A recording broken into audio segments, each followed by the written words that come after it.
I'm Jason Palmer, one of the hosts of The Intelligence, The Economist's daily current affairs podcast. The Economist's award-winning shows make sense of what matters, from our special series on China's president to our weekly podcasts on business, technology, and American politics. Our journalists provide fair, in-depth reporting on the events shaping the world. Search for Economist Podcasts Plus and sign up to our free one-month trial.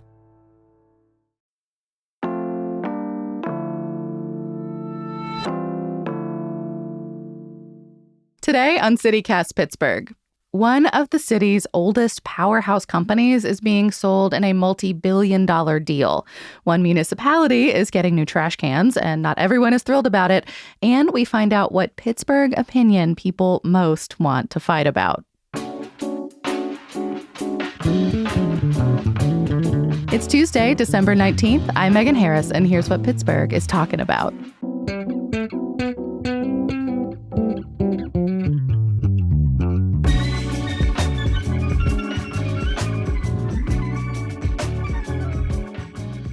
I'm with CityCast Sophia Lowe in a different space. Where are you right now? Yeah, hey Megan, coming at you live from my childhood bedroom. So glad This is audio, not video. Well, we've got a bunch of wonderful topics to cover today, some newsy, some kind of funny. But before we get into that, we want to talk about our membership drive. Yeah, you've probably heard a little bit about this already, but if you haven't, you can still become a founding member of CityCast Pittsburgh. Every day, we show up for free in your podcast feeds and your inboxes with the Hey Pittsburgh newsletter. We love doing this, but it also takes a lot of work. And it's going to stay free, but we need your support to keep doing it. There are perks if you decide to become a founding member, like ad-free listening or members-only updates. I really like ad-free listening. I don't want my podcast interrupted. Well, you can get that and more if you join today. You can find more at membership.citycast.fm. Let's get to the news. What are Pittsburghers talking about this week, Sophia? So we always love to talk about our city's industrial past. Pittsburgh has been the home of U.S. Steel, but in terms of breaking news, U.S. Steel announced that they're going to be bought out by a Japanese company. It's called Nippon Steel.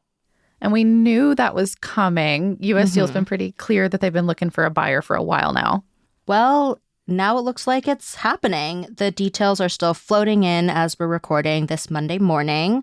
But according to the AP, the deal is valued at $14.9 billion. That is so much money. I think that's more than double what U.S. Steel got offered earlier this summer. It was August, and a company called Cleveland-Cliffs Incorporated offered them $7.3 billion. I think my math's right, which they turned down. And around the same time, there was another company, Esmark, I think, that made an offer for $7.8 billion.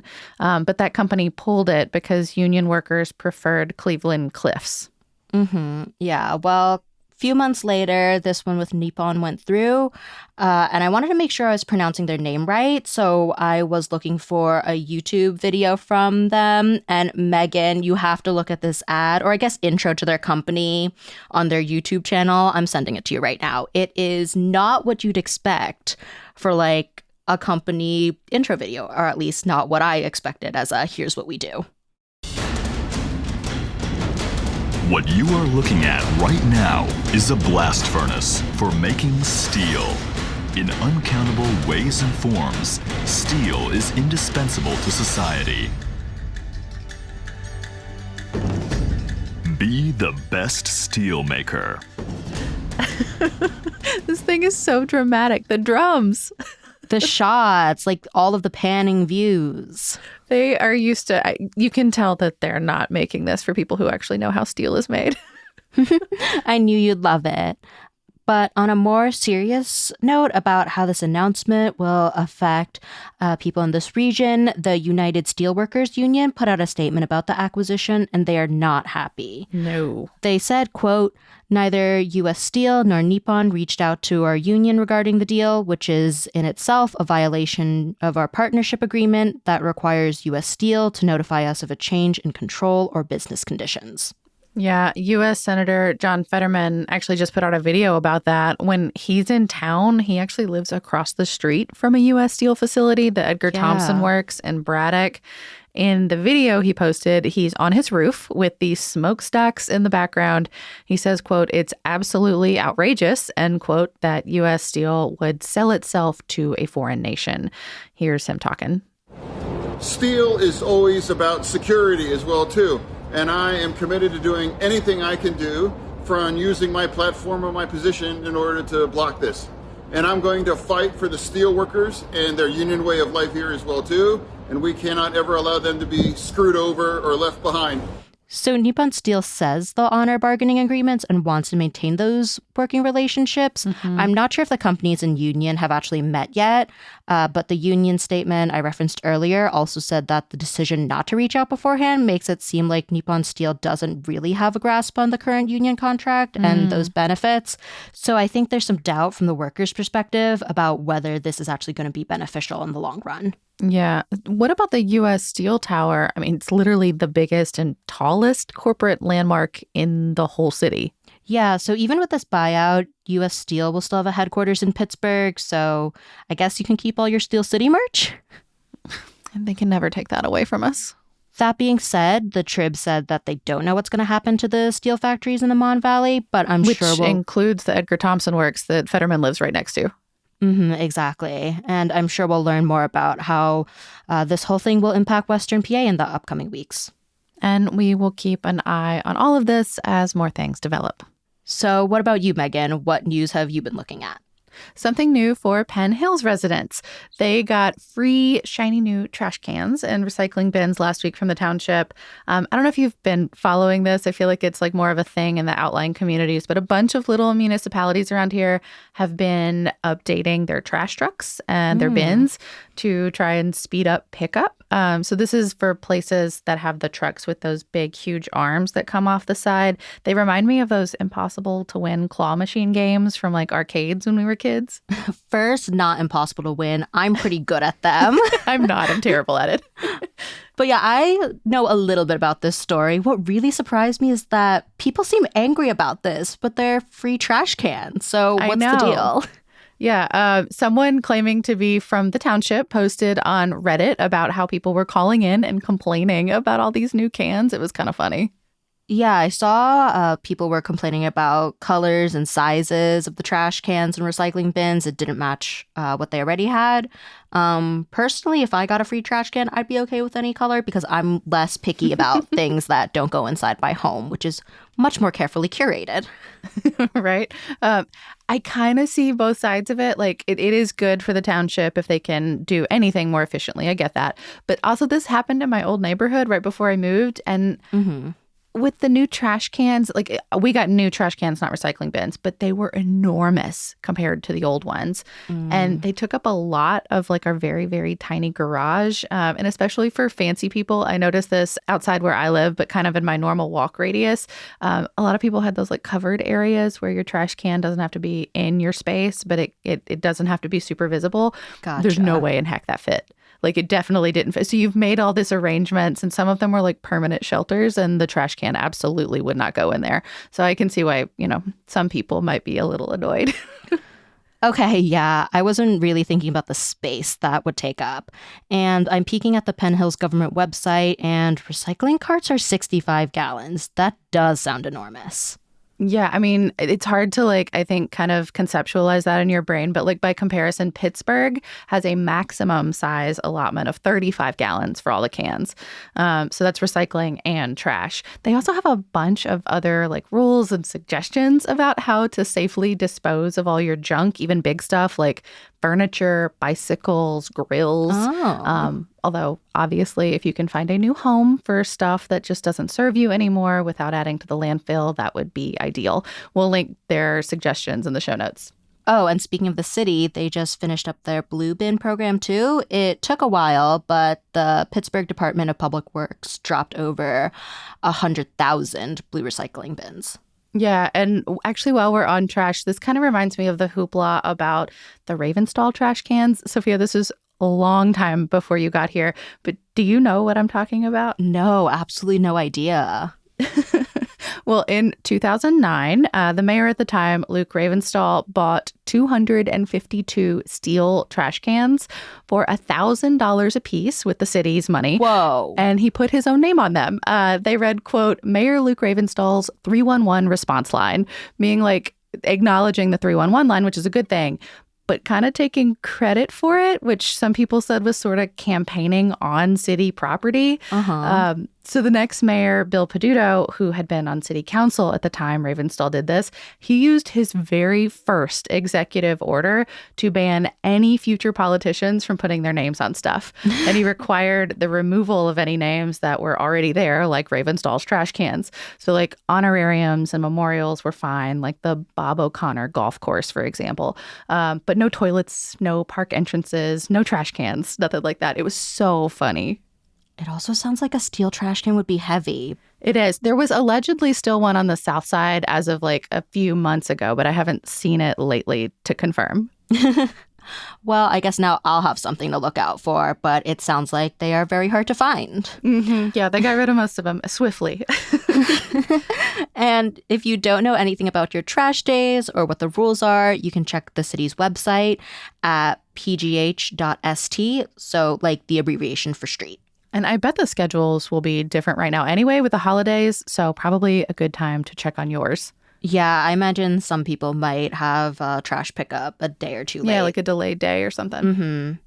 But that website is going through some updates right now, so be patient. Maybe check again if it's not working.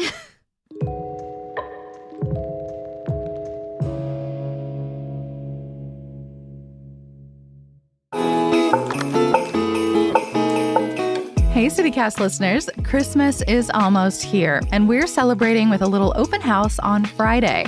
Yes, this Friday, December 22nd, the team is hosting a little get-together from 9 a.m. to 1 p.m. at our offices on the 10th floor of the Benedum Trees building downtown. There will be cookies and a smattering of tinsel, plus our Pittsburgh radio bestie, Kevin Gavin, formerly of WESA's The Confluence, will be broadcasting live from our studio on WZUM. It's all part of Kevin's 47th annual all-request Christmas music show. And if you're hanging with us, you might just get to make your request live on the air. Again, that's Friday, 9 a.m. to 1 p.m. You can drop by anytime or just listen to us on the radio. Tune in to WZUM at 101.1 FM in Pittsburgh and streaming at WZUM.org. We hope we see you there.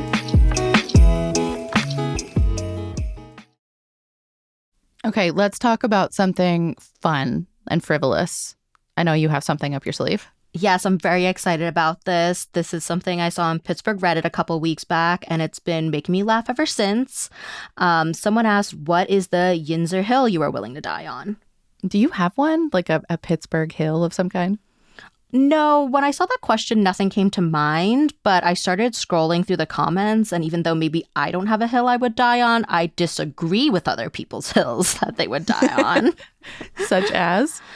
Yeah, someone said that they'd only use Heinz ketchup, which I respect. I have Heinz in my fridge and it's good, but my favorite ketchup brand is not Heinz. Sorry, everyone. It's Sir Kensington's. I had this at a burger shop in Chicago and had their little packets. It was delightful. Then I found out that the Whole Foods condiment bar by my university had those ketchup packets. So every time I'd go to Whole Foods, I'd grab a bunch of packets, stick in my backpack, and then I'd pull them out at the dining hall. I was shaking my head in utter disappointment at you for that entire story until you got to the theft. And now I'm completely on board. Not theft. What's at the condiment bar is free for the taking. That's true. Personally, I am a Heinz-only household, and I judge people very harshly for anything else. But I respect your origin story. So yeah, I do have Heinz in my fridge. I don't keep Sir Kensington's. First, I don't know where to buy it. Second, when I've looked online, it is expensive, which is why they had it at the Whole Foods, I guess. To be clear, my university didn't have it there. I just simply brought it there. I think they also had Heinz. So don't worry, Heinz is far and wide, I feel like the choice outside of Pittsburgh too. But Feel free to call in and shame me if you really want. Yeah, that's true. You can always get in touch with us. We're 412-212-8893. We will never pick up the phone, but you can text us and leave us a voicemail always. One that I really liked from this Reddit thread was the car needs washed is just as valid as the car needs to be washed. When I moved here, I was a real pain in the ass grammarian, and I've completely given up that life. I'm sure writing for audio had something to do with it, but whatever. If people know what you mean and it is accurate, I think that's enough. There's no need to be fussy about it. Being verbs are optional now. Language was meant to evolve. I am in support of this. Yeah, exactly. Totally fair. And someone else said that they like measuring travel time in minutes, not distance. I think that makes a lot of sense. Oh, yeah. Fully endorse in Pittsburgh. Like, you can be a half mile away from something here, but with the bridges and the tunnels and the hills and the traffic and the construction, it could take you 20 minutes. Exactly. And also, don't call us Pitt. I know that seems like a natural way to shorten Pittsburgh, as in P-I-T-T, but that is the school, not the city. People felt very strongly about that. We are PGH, Pittsburgh, the Burgh, Steel City. There's a lot of things to call us, but the school is a separate thing. Yeah, and the top comment right now, as of our recording, is, quote, being a fan of the Pirates is kind of like dying on a Yinzer Hill, end quote. That's not really an answer to the question, but I still think it's funny. Speaking of the buckos, we asked executive producer Mary Lee Williams about this, and she had two. I love an overachiever. First, that PNC Park is the best baseball stadium in the country. Fully agree. It's really nice. I have not been to many baseball stadiums, but out of the couple I have been to, PNC Park is my favorite. It wins a lot of awards, and it was like kind of at the end of that architecture wave that like still honored like old school stadiums, like in Chicago or Boston, but had all the modern amenities. So I think she's right. And her second one was that Church Brew Works is overrated, which I am sad to say I co-signed, but I do still take like every newcomer there anyway, because it's just really funny to see beer being brewed up on the pulpit and booze in a confessional. It's a beautiful thing. I feel like that's something you can definitely do once and then never again, just for the experience. And one more non-answer from Reddit. I love this because people took this into a literal hill you would die on. And one person said, quote, I'm not willing to die on it, but I'm most likely to die on Bigelow Boulevard. People are the worst. Now they're just using a Reddit thread to complain. But, you know, you can commiserate with people. And one more take from me. This was something I saw on Reddit that I agree with. A few people said Turner's iced tea is bad and too sweet. I agree that it's too sweet. I still buy Turner's, but my hack to making it less sweet and more yummy is mixing it with a sparkling water. My personal favorite is the Turner's peach iced tea with peach Waterloo fizzy water.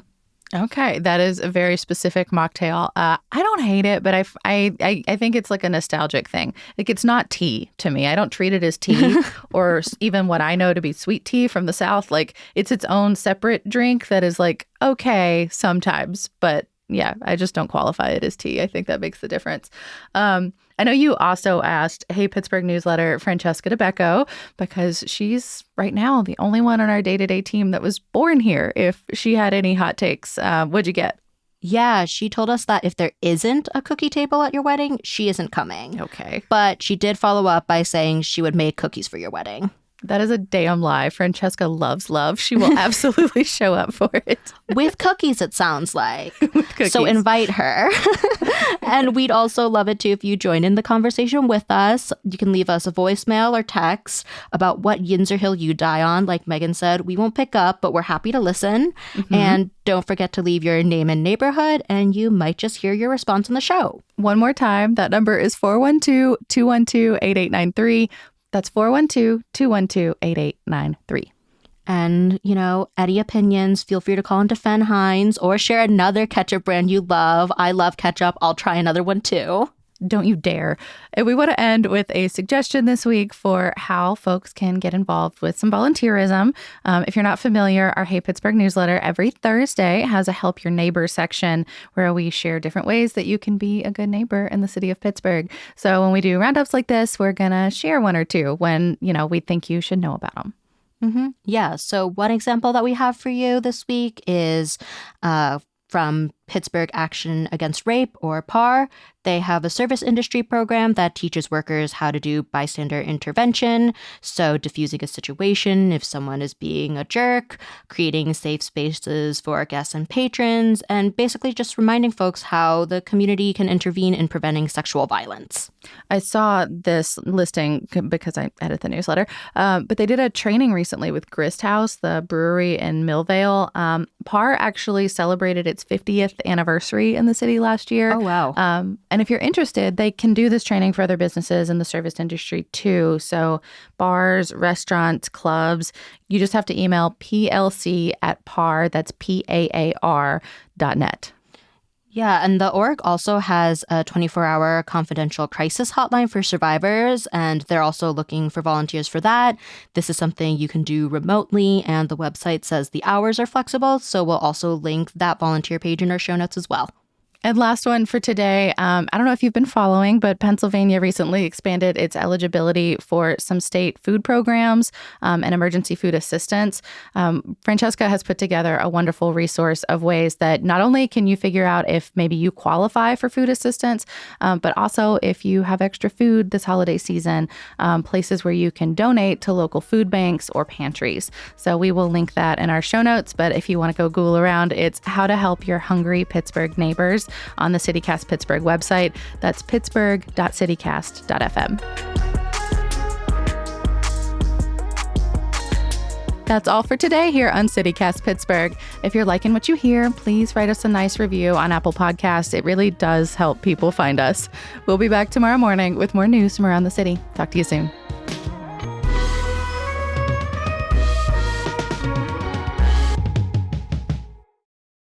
Nobody freezes faster than an audio producer when you ask them to talk. You know the score. You still go deer in the headlights. It's fine.